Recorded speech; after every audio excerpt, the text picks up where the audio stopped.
Hi friends, అందరికీ నమస్కారం. Welcome to my channel. Friends, ఇప్పుడే అందిన వార్త. పెన్షనర్లకు 3 శుభవార్తలు. కేంద్రం సంచలన ప్రకటన.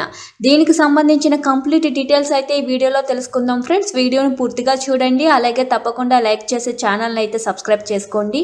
సబ్స్క్రైబ్ చేసుకోవడం వల్ల ప్రభుత్వం నుంచి వచ్చే ముఖ్యమైన అప్డేట్స్ అన్ని కూడా ముందుగానే మీకు తెలియజేయడం జరుగుతుంది. ఫ్రెండ్స్, ఇంక లేట్ చేయకుండా వివరాల్లోకి అయితే వెళ్ళిపోదాము. ప్రభుత్వ రంగ సంస్థల్లో పనిచేస్తున్న ఒక సీనియర్ అధికారి ఇటీవల పదవి విరామణ చేశారు. ఆయన ఈపీఎఫ్ఓ అధికార పెన్షన్కు అర్హులు కావడంతో దరఖాస్తు చేశారు. దాదాపు 30 ఏళ్ల సర్వీసు చేసిన అధికారికి ఈపీఎస్ బకాయిల కింద 21 లక్షలు చెల్లించాలని ఈపీఎఫ్ఓ డిమాండ్ నోటీసులు జారీ చేసింది. ఈ మొత్తం చెల్లిస్తే ఎంత పెన్షన్ వస్తుందనే అంశంలో స్పష్టత లేదు. ఆయన మాదిరే చాలా మంది చేతికి అందే పెన్షన్ ఎంత తెలిస్తే ఆ మేరకు నిర్ణయం తీసుకోవాలన్న ఆలోచనలో ఉండిపోయారు. ఓవైపు నోటీసు వచ్చిన 3 నెలల్లో ఆప్షన్ ఇచ్చి బకాయిలు చెల్లించకపోతే అధిక పెన్షన్ అవకాశానికి శాశ్వతంగా దూరమయ్యే పరిస్థితులు నెలకొన్నాయి.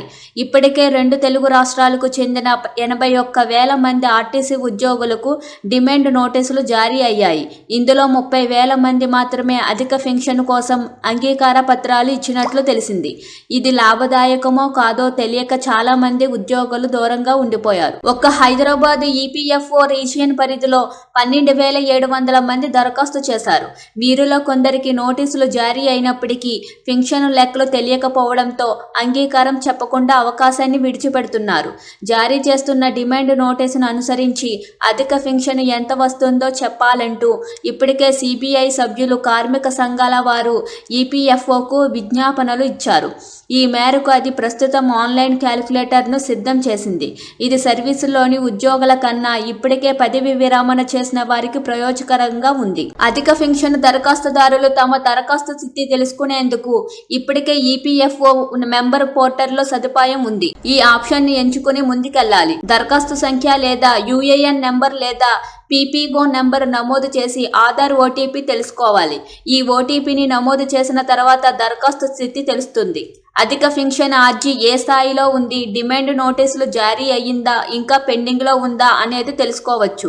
దరఖాస్తు స్థితి కింద ఆన్లైన్ క్యాలిక్యులేటర్ ఉంటుంది. డిమాండ్ నోటీసు జారీ అయిన వారికి మాత్రమే ఇది పనిచేస్తుంది.